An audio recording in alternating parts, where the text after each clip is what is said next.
En este video abordaremos un tema muy importante que es la disgrafía. Vamos a hablar de la conceptualización de la disgrafia, las teorías explicativas de la disgrafia, los tipos de disgrafias y las características clínicas de la disgrafia. Estaremos abordando este tema Zuleima Gutiérrez, Joana Capacho y Diana Bonilla, estudiantes de la especialización en Neuropsicología de la Educación de la Universidad Iberoamericana de Colombia. El término de disgrafia se utiliza cuando hay problemas caligráficos como ortográficos, aunque en este último es frecuente hablar de disortografía.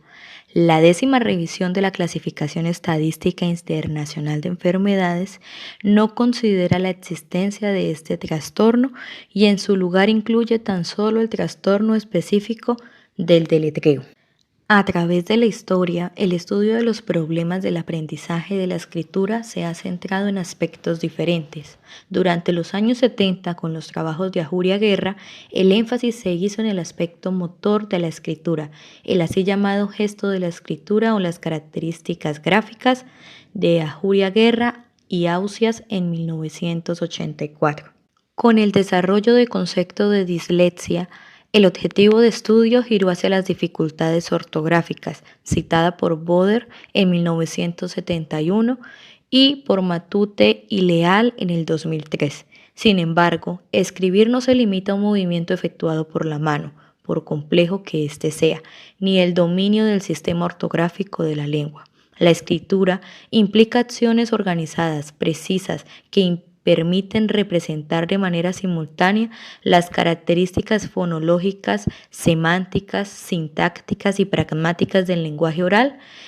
Cuando se contemplan todos estos aspectos, se habla de expresión-escritura.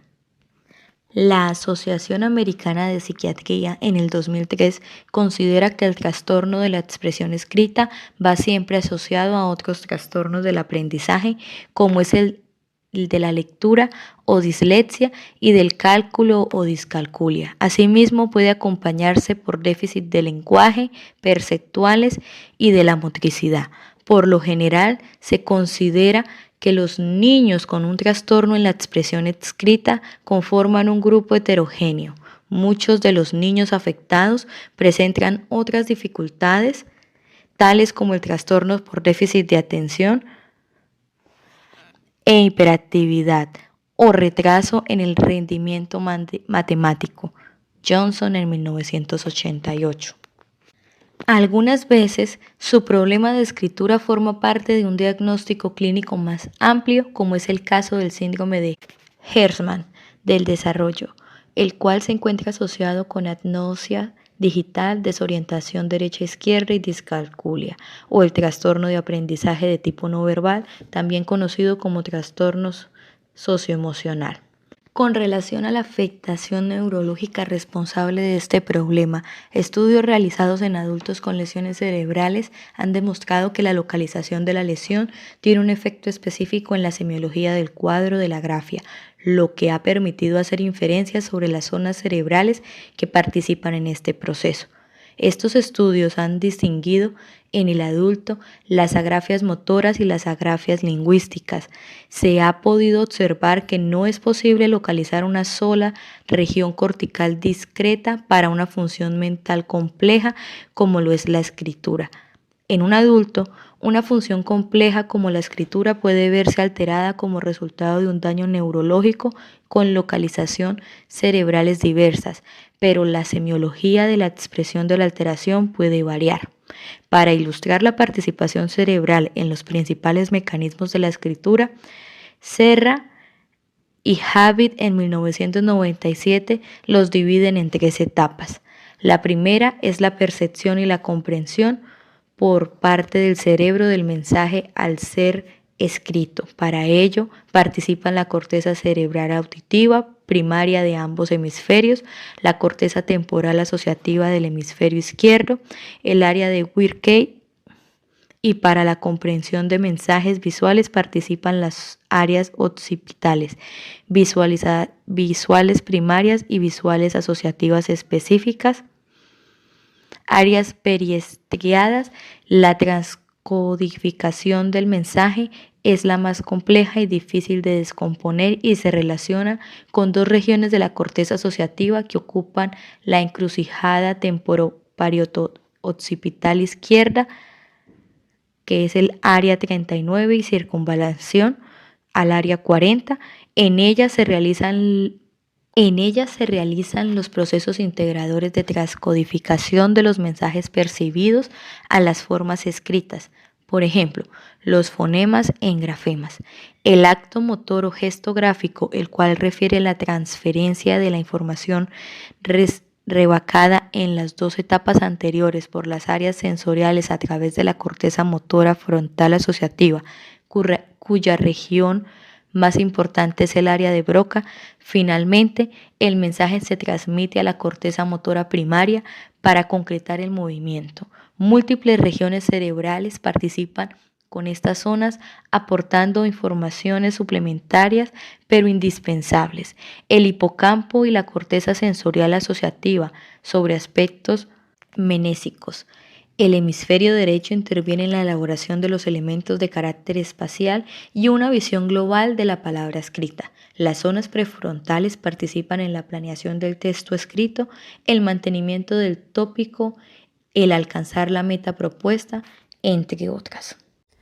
Teorías explicativas de la disgrafía. Las dificultades de la escritura, que aparecen generalmente entre los 7 y los 10 años de edad y que pueden persistir hasta la vida adulta de no existir una intervención en el área, ha sido explicada tradicionalmente desde un enfoque maduracionista, centrado en los aspectos grafomotrices de la escritura. Sin embargo, en los últimos años se ha desarrollado paralelamente un modelo explicativo de las dificultades de la escritura desde un punto de vista psicológico, es decir, centrado en los procesos cognitivos que ocurren al escribir. Independientemente de la aparente oposición entre ambos modelos, lo cierto es que generalmente los niños que presentan dificultades en su escritura presentan deficiencias tanto en la calidad del acto de escribir como en el contenido u organización de ideas. Por lo tanto, ambos modelos resultan complementarios a la hora de evaluar e intervenir. Teoría clásica. Esta define la disgrafía como un trastorno de la escritura que afecta la forma y al significado de la letra y es de tipo funcional. Denomina disgrafía primaria y disgrafía secundaria. La disgrafía primaria es cuando el alumno presenta una letra defectuosa sin que existan causas madurativas que lo expliquen.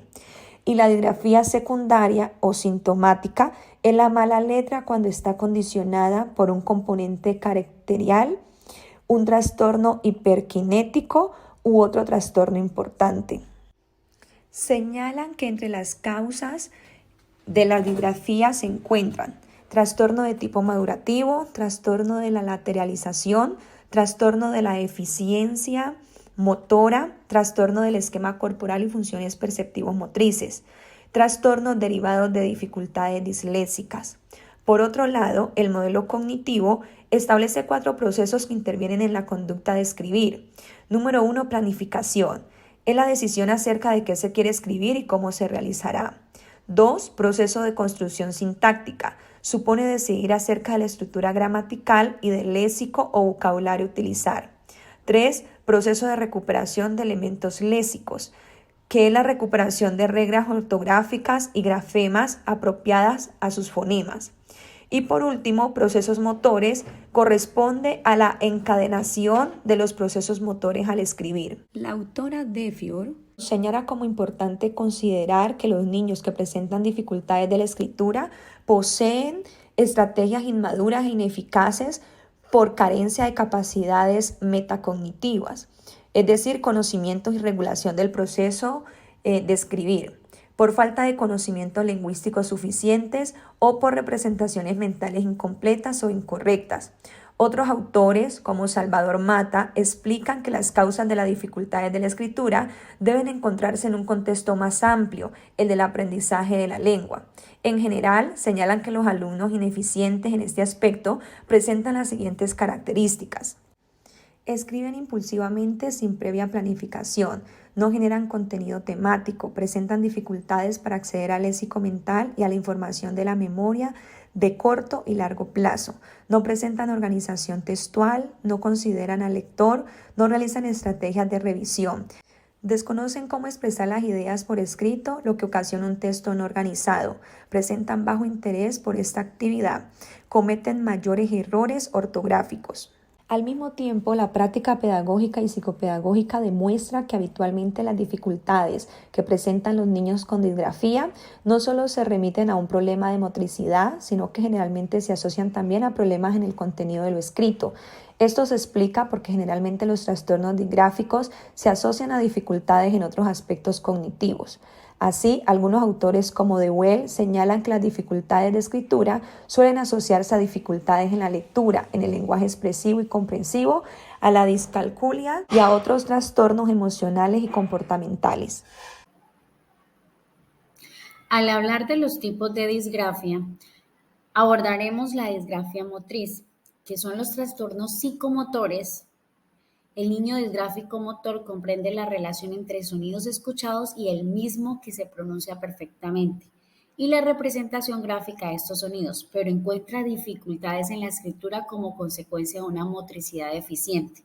Se observan la lentitud, movimientos gráficos disociados, signos gráficos indiferenciados, manejo incorrecto del lápiz y la postura inadecuada a la hora de escribir. Disortografia. Los problemas para la adquisición de la ortografía se les ha llamado trastornos de la ortografía, disortografia o disgrafia del desarrollo. Algunos investigadores han examinado los errores ortográficos de los niños con trastornos del aprendizaje de la lectura, también llamados disléxicos. Los estudios sobre los errores de ortografía realizados desde una perspectiva del desarrollo sugieren que los errores dan cuenta del cambio en las reglas que gobiernan la escritura. Es decir, los niños establecen sus propias reglas y estas van cambiando hasta llegar a las que propone la norma. Las mismas reglas se observan en los niños con y sin problemas de escritura, pero a momentos diferentes.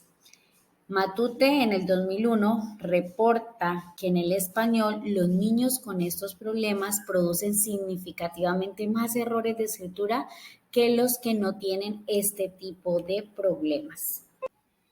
Al abordar las características clínicas de la disgrafia es importante que revisemos cuál es su característica principal. Esa característica principal es la inexistencia de trastorno neurobiológico o intelectual que sea lo suficiente importante como para justificar el trastorno. En el caso de que existiese algún problema de este tipo, entonces se trataría de algún tipo de discapacidad, sea física o intelectual, pero no aplicaría para una disgrafia. Vamos a revisar otras características que definen este trastorno de la escritura. Las características se manifiesta a través de una serie de síntomas que aparecen desde el inicio de la escolarización y van en aumento a medida que avanza esa escolarización inicial. Desde el inicio de la etapa escolar a los niños con disgrafia le cuesta mucho esfuerzo escribir y lo hacen más despacio a medida que va avanzando la clase. Se percibe en los niños una notable rigidez motora o por el contrario es una excesiva lasitud. Los trazos no se mantienen uniformes, sino que varían constantemente. Distinto tamaño entre palabras y letras, incluso en el mismo párrafo. Los movimientos para escribir suelen ser lentos, tensos y rígidos. Dificultades para organizar las letras dentro de la palabra o la frase. Falta de control en la precisión del lápiz, bolígrafo u otro instrumento de escritura. Posturas incorrectas. El niño mantiene el tronco muy cerca de la mesa o se llega a inclinar en exceso.